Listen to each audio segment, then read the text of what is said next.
Vous êtes ici à la commune de Chaumont-Gistoux où les employés se sont demandé vraiment à l'heure d'aujourd'hui, vu toutes les questions environnementales, qu'est-ce qu'on peut faire nous dans le cadre de notre boulot au quotidien pour améliorer et limiter notre empreinte écologique.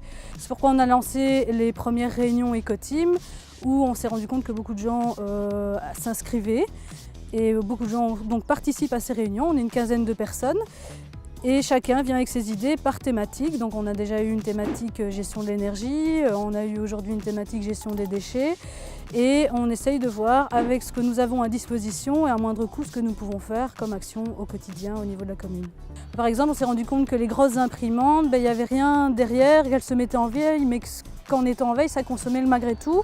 Donc l'idée, c'est de mettre des multiprises partout.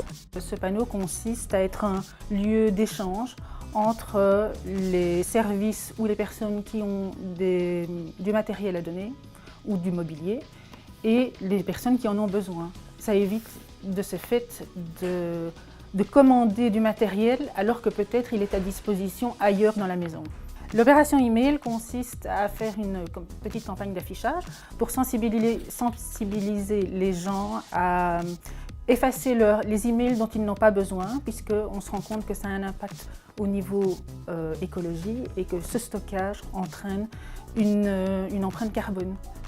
Une opération bouchon qui consiste à la récolte de bouchons, des bouchons PMC qui sont sur les bouteilles de soda, les bouteilles de lait, etc.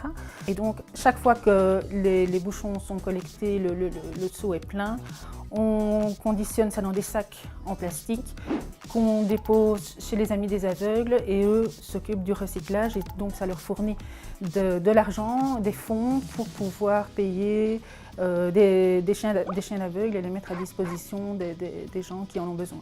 L'éco-team est aussi l'occasion justement de pousser le débat plus loin et de se dire dans la façon dont on utilise le papier, on pourrait essayer d'en produire moins à la source par des méthodes différentes et réfléchir aux étapes d'analyse qu'on fait et réfléchir à la production de papier que ça génère à chaque fois pour essayer de les minimiser.